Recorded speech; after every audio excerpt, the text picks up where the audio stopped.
All right, so name's Chris Kowalczyk. For those of you who don't know me, I'm an English teacher. I've been teaching English since 2007. I started in Japan, so I've got about 6 years of overseas teaching experience, and then the rest here in the U.S. Been in teaching in Southern California for most of my career, and so of course that's a little bit different than teaching in other parts of the world or other parts of the U.S. But yeah, here in the LA and Orange County area of Southern California. So, I think this is episode 4. And originally, this podcast was intended just for people who already know me, my current and former students. It's just a way for me to, I don't know, just talk about some things I like to talk about in class, but, I am focused on teaching while I'm in the classroom. So I try not to go off too far on a tangent.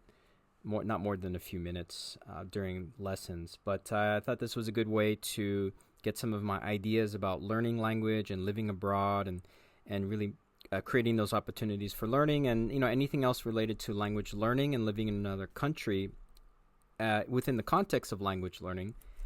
But, of course, this is not a teaching podcast. I'm not going to teach you grammar. I'm not going to teach you vocabulary. I'm not really going to teach you any study tips. It's just more about my thoughts and reflections. As the title says, I believe it's rants, ramblings, and reflections. So, that's basically what it is. I'll be talking about my own language learning experience. I've been learning, or I guess I should say I've been studying, or I have been. No, I stopped. I did study Japanese from, I believe, 17 years old is when I started to get into it. And then that interest in living in Japan, and studying Japanese, of course, they were connected. And then I lived there for about 6 years total, and then I moved back to my hometown or the area, Los Angeles, in about 2015. And so honestly, since then, I haven't really been using any Japanese. I've only recently started to read things in Japanese and watch some Japanese TV once in a while because I have a trip booked in April, so that's about 5 months from now.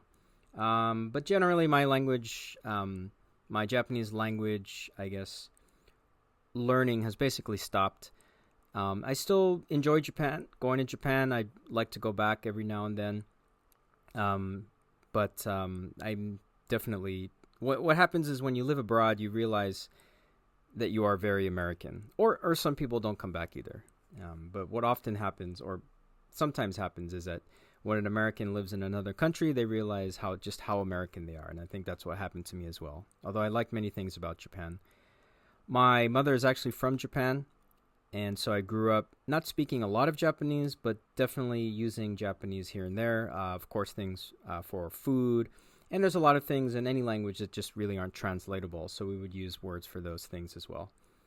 Such as, when you begin a meal in Japanese, you give thanks, and also when you finish the meal, I believe you also give thanks. So before the meal, we say itadakimasu, and then after the meal, we say gochusou-sama. So things like that, you just can't really translate. And of course, the stereotypical immigrant parent who switches to their first language when they're angry, which happened often with my mom as well. She spoke English about 95% of the time, maybe more. But when she was angry, she would sometimes switch to Japanese. So, yeah, that's kind of my own background, and I'm sure little things will come out here and there as I talk about the topic for today. The topic is divorcing language from writing. It's kind of a weird title, so let me explain it a little bit. So when I say divorcing language from writing, this comes from my own personal experience as a learner and then also as a teacher. So for most people, what we're going to do is, as a language learner, is we're encountering English or whatever target language. When we learn it later in life, we're learning it through text primarily, at least in my own experience, from my observations. Of course, when you move to a new country as a kid, you're going to be getting a lot of that language through the school, and that's going to be spoken, right? Whether it's from classmates or teachers or neighborhoods or whatever. You're going to the swim club when you're 10 years old, your coach is most likely going to be speaking English if you're here in the U.S. The problem, I think, is that when we learn languages later in life or as a second language, what happens is so maybe like a junior high school student learning English, but they're in Japan, right? Is that we're encountering the language primarily, I think, through text or writing. Now, that's not by itself, that's not bad. The problem is when that becomes our primary way to access that language. So we have to remember, if we go back in time, thousands and thousands of years, that writing is only a recent invention, right? It's a tool for communication. It's a way that we try to capture or represent sounds and words, but it is not a perfect way to capture language, right? Or to represent language. Language is primarily, or at first, it is a spoken form of communication, right? Babies learn to speak before they learn to read or write, right? Or we listen first, right? We listen before we can even speak. And so, and I think this is not anything mind-blowing or anything completely new, this idea that adult learners or people learning a language as a second language, especially through school, junior high or high school, is that they're learning a language through text, right? And so this is a huge problem because, first of all, there is no one exact way to say a letter, or I shouldn't even say letter, to say a sound or to say a word or to speak. There's no one single way. But I think a lot of times when we learn a language through text or through writing, we kind of almost hear it in our heads, perhaps, some kind of idealized version of that language. And there's a kind of a comfort in that, right? Because you see them on the page, it's easily understandable. There is no accent when it comes to writing for the most part. There is no speed, right? Because those letters are there. They're locked onto the page or onto the screen. They're not moving. They're stuck in time, you can say. Whereas spoken language is live. It comes and it goes, right? It disappears. Even if you're listening to a recording, you may have to go back and listen again and again and again until you understand it. Whereas when you see something in writing, it's there, right? Almost it has this feeling of permanence and clarity. But we know that for, I would say, most of my students who are learning English, whether here in the US or in Japan as a second language or as a foreign language, is that that's not enough, right? And I think most students would admit that as well, is that most students feel stronger understanding written English rather than spoken English. And I think that's the case for a lot of people, whatever language or whatever their country they're in, right? And like I said, I think there's a bit of a comfort in that, but it's also not realistic, right? In the sense of that's not how people communicate. Well, I shouldn't say that because people do text, but I think you see what I'm trying to get at. But it's also hard to get out of that comfort zone, right? Especially here in the U.S., especially here in the L.A. or Orange County in the Southern California, is where you can go shopping and never speak English at the supermarket. You can go to restaurants where people will speak your first language. You're with your family a lot, so you're not speaking English. Maybe even with your kids, even if your kids were born in the U.S., you may be speaking your first language with them. You might be consuming movies and TV and music, and a lot of your information may still be coming to you in your first language. So what we want to do is we want to separate that spoken language from the written language. And I don't mean to completely separate them. So let me try to develop this idea that I'm trying to get across. So if you just look at the alphabet or English spelling or the alphabet in general, what you have is you have letters that represent sounds, right? So you have the letter A, but what does that really mean, right? Is it a, right? We have combinations of letters which create new sounds, but they're not always consistent either, right? You have consonants such as B, B, C, but then what is C, right? C could be a K sound, or it could be another sound depending on the context, right? So yeah, it could have an S sound, right? So man, it is insane, right? English spelling is really difficult. Now there's a reason for that. We can go back into history. We see that English has incorporated words from many other languages throughout its maybe 2,000 year, 1,500 year history. And of course, other languages are going to have different spelling rules. And so we're importing all of these words that have different spelling rules, and for a variety of other reasons too, right? We have another issue, which kind of helps explain why English spelling is so crazy, is that the way when that word was written down, it could have been 1,000 years ago, and maybe at that time, the spelling and the pronunciation kind of made more sense, right? But then you fast forward 1,000 years, and language is always changing. And of course, that includes not just vocabulary, but that includes pronunciation. So you fast forward 1,000 years, and then the pronunciation of the word may have changed a lot, but spelling generally does not change. Writing generally does not change. And I think Japanese is probably the same way, right? The words that were used today or 500 years ago, they may look the same. The Chinese characters may be the same, but the problem with English is that pronunciation may have changed a lot. I give you one quick example, which is the word meat, M-E-A-T, and you think, well, why is it meat? Why isn't it mayat or something? And I believe the pronunciation of meat used to be mate instead of meat. I believe it was mate. But anyway, that's kind of another tangent.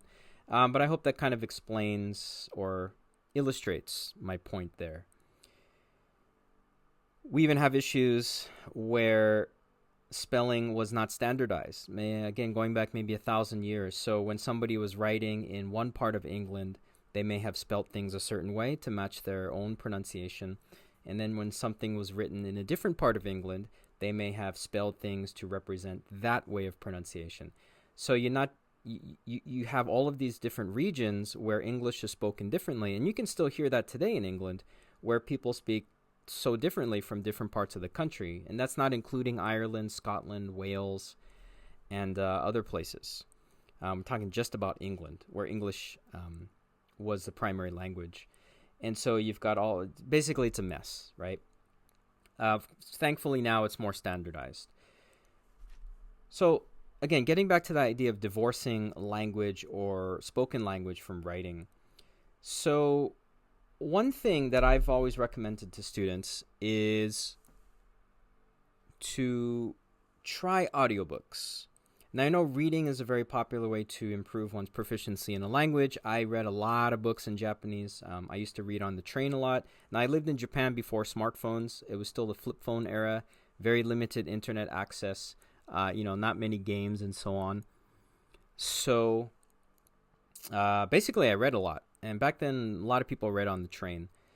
So, and even when there were smartphones, I actually didn't get a smartphone while I was living in Japan until the very end of my time there. And it was not a great smartphone. It was like some kind of knockoff brand anyway. So I would still read a lot while I was on the train. Anyway, that's kind of beside the point. So one thing I really wish I had, which we have a lot more now, is digital audiobooks. And with the technology now, or the development of it, you can actually read and then on your device, whether that's a Kindle device or your phone or whatever, and then you can listen to the audiobook later, but it will sync, meaning that it'll just pick up where you left off on the reading. So you can read up to page 115, and then maybe in your car you're listening to the audiobook, and it will continue from that page.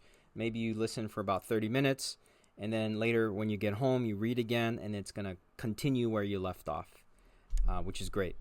So the idea with that, though, is you're getting the same information, right? You're getting that same content. The words are exactly the same, but you're getting it delivered orally or aurally through spoken language. And I think that's really going to help you break that connection with the thinking of writing as the primary form of communication, or the only form of communication for a language, in this case English. You can actually read and listen at the same time, and it will actually, some apps such as Kindle will actually highlight the text, and then it will keep highlighting, moving forward as you're listening to the audiobook. And so you're kind of making that connection between the written word and the spoken word. And then, of course, later you can stop reading and then just listen. And I know this is uncomfortable for a lot of people, because you're not going to understand everything, right? It's hard to go back and keep rewinding and rewinding and going back and listening again and again. It could be frustrating. It could be time consuming. It requires a lot of focus, maybe, because you can't just listen mindlessly while you're driving. You may have to really pay attention. And that's okay. You don't need to understand everything 100%. You'll find, and in your first language as well, but you'll find that when you're listening to something, you're not paying 100% attention most of the time anyway. You're usually doing something else. When I'm listening to something and then you ask me, well, what did they say? I say, I don't know exactly. I'm just getting the main idea. I can't tell you exactly what I heard, even like 30 seconds ago.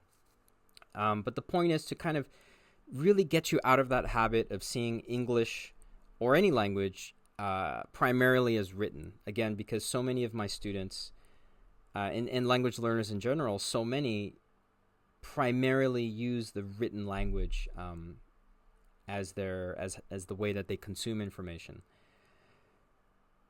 I did this when I was living in Japan. Even before that, when I was studying, I would listen to podcasts in Japanese, and I got to be honest, I didn't understand a lot in the beginning. I know there's people watch movies and TV shows and so on, and you have the visuals to kind of help you, the action, the actors' emotions, the context, and all that to really help you understand the meaning, and that's great. But I think podcasts, news radio, news stations, whatever, news programs, I think that really takes it to the next level. And you got to make it fun, and you got to take it easy on yourself, not expect yourself to understand everything. What I did was, the one that I listened to the most was this duo called Banana Man or Banana Man. And the Japanese comedy style, I guess, they don't have a lot of stand-up comedians like we do here in the U.S., where it's usually one person. We have a lot of duos or pairs in Japan. And other countries too, I'm sure. But in Japan, the two comedian team is I think the primary form of comedy, or at least stand-up comedy. So these two guys, I would listen to them all the time, every week. I think the podcast was called Banana Man Gold Moon or something like that, Gold Moon. And I just listened to them. I wouldn't understand everything, but I knew their faces. I had seen their videos before, so I had some context. I had some visuals. And I didn't understand everything. I probably still don't understand everything exactly, but I liked listening to them. And I think that was the most important part too. I just liked listening to them. They had good energy. I was laughing at some things I didn't understand. Again, that was perfectly fine, right? And, just over time, I understood more and more. I just gave it some time. Sometimes I went back and listened again, and sometimes I just didn't care. But that's okay. And I think what that really helped me do was, again, to get away from studying Japanese just primarily through written text. Now, I know there's listening exercises in textbooks, and you can watch a movie with captions and so on. But like I said, I think when you have audio only, it takes it to that next level. I'm going to say another thing too, is that when you watch a movie or a TV show or even like a YouTube video or something like that, there's a script, right? And that makes it very easy to read. But again, you have to remember that when we write things down, even for a movie where the lines are spoken, we're removing a lot of the things that are normal in a conversation or unscripted interactions. A lot of the ums, the uhs, the ohs, going back into the conversation maybe a few seconds and then repeating things and going on side, tangents and so on. Some of the things that we do normally in a conversation are often removed from speeches, from lectures, from anything scripted, movies, TV shows, a lot of YouTube videos, So that's another reason why I think it's very important to, now audiobooks, of course, audiobooks are literally scripted because they're, someone's reading from a book. But, things like interviews on podcasts, radio, where people are just talking. And that's really going to give you an idea of, again, language is not this, like I said, a script, it's a text. It's more than just words, right? There's emotion, there's rhythm, there's a lot of words that don't have any meaning, right? Like, well, right? So a lot of things that don't have meaning by itself, but have meaning within that communication. And so that's really what I would love students and language learners in general to do is, again, I keep saying it, to kind of divorce language from the written text. So I hope all of that makes sense. So again, getting back to the idea of language being alive as well. And so I want to say alive, I want to say dynamic, I also want to say messy, right? So again, I think a lot of students, what they tell me is that, we understand you, teacher, you speak very clearly. I use a lot of gestures, visuals, we of course use a text as well, we're reading from the book. And I think the students appreciate that, but the students also, I don't want to use the word complain, but maybe voice their anxieties or worries, their difficulties when actually going outside into the real world, quote unquote, and having a hard time understanding, what people are saying, And again, I think we just have to get out of our comfort zones, right? We have to stop thinking of English as, or any language, as a written language or encountering it primarily through the written form. It's scary, I guess. It's uncomfortable. Like I said, it's messy. It's dynamic. There is no script, right? But I think you can get used to that. Again, audiobooks are a good way to start if you like to read. Radio programs, podcasts. You find something you're interested in, right? I told one student he was really trying to work on his his listening proficiency, his ability to understand conversations. And I told him audiobooks are great, podcasts are great. What are you interested in? Well, he's interested in soccer. Okay, listen to sports podcasts about soccer. Watch a soccer game, but listen to the English commentary. Watch interviews with soccer players, but in English, right? You want to take that to the next level? I told him to go to a bar. If you're listening to this and you know who you are, right? I told him go to a bar. Well, I didn't say go to a bar specifically. I gave him options. Restaurant, cafe, bar was one of the options. He likes to drink beer. I said, hey, go to this bar in Long Beach that I know of. They have a craft beer, right? Small, very unique beers. And he said, yeah, I like that. Okay.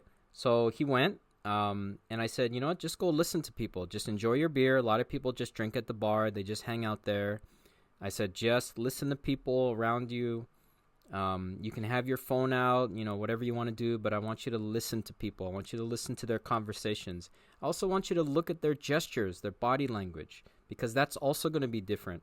Remember, again, this idea of language is just written as our primary form of interaction with that language is just as a written language. And it takes away so much, takes out so much of what makes language a communication tool, right? Again, it takes out the body language, it takes out the tone, the gestures, all these little things, right? When we just primarily interact through the written word, you lose so much of language, right? Of what makes language special.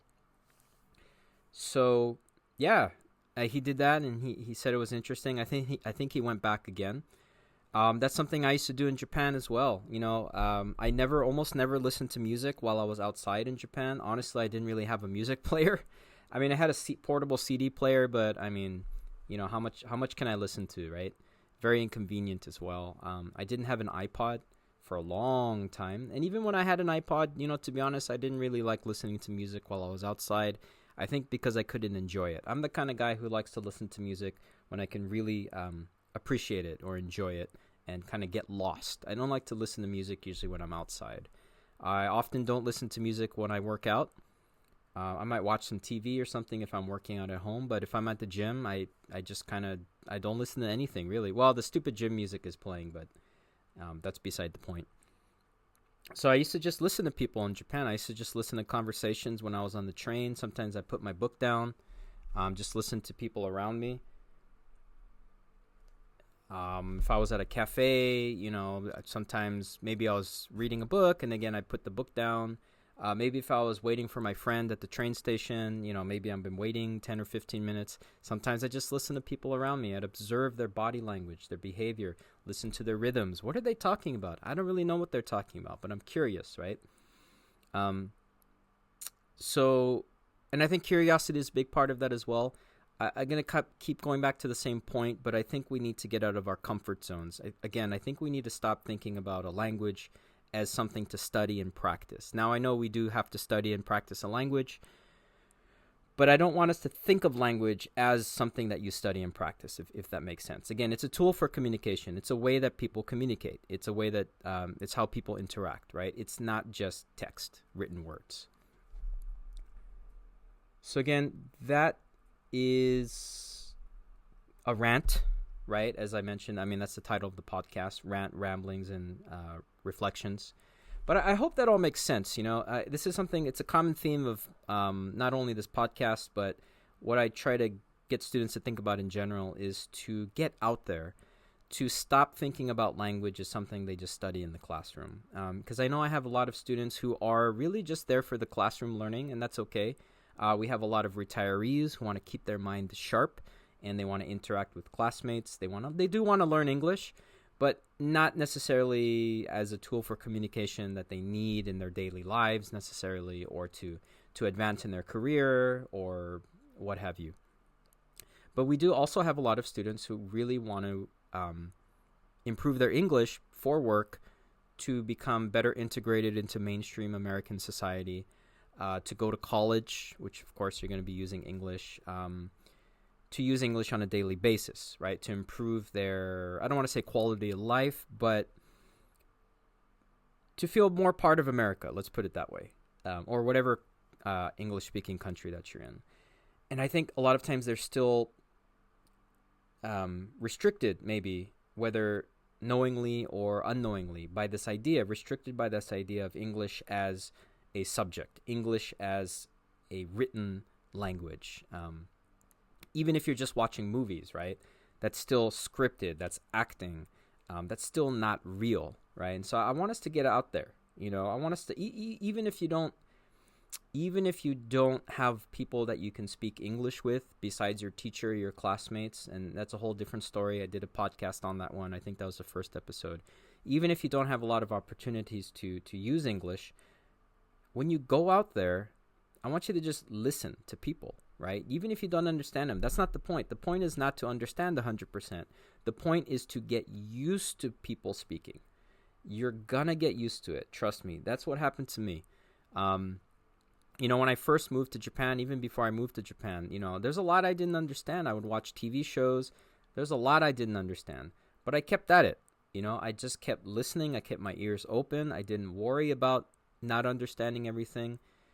It comes to you. You just have to keep at it. And what happens is when you don't do that, it goes away. And that's what happened to me when I moved back in 2015, is that now in 2024, late 2024, so it's almost 10 years since I moved from Japan back to the U.S. When I've started studying Japanese again, or reviewing my Japanese, as I mentioned, I'm planning a trip, or I have a trip planned already in about 5 months from now. And so I've been listening to Banana Man again, my favorite Japanese comedians.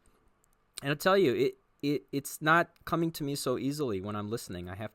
I'm actually having to actively, consciously process the language. I'm having to think about what they're saying. And I'm not understanding a lot compared to the way, before I wouldn't even have to think about it. It would be automatic. And of course, so that's something that you can lose as well. But if you can lose it, of course, by implication, you can gain that as well.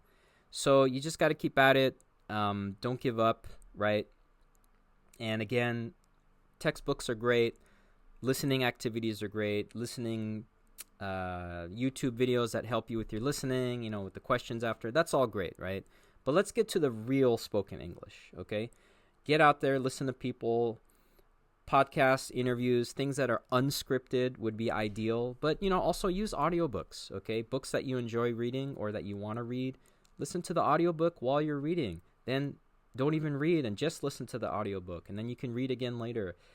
Get away from the idea that English or whatever language you're learning, get away from that idea that the written word or the text is the primary way to interact with that.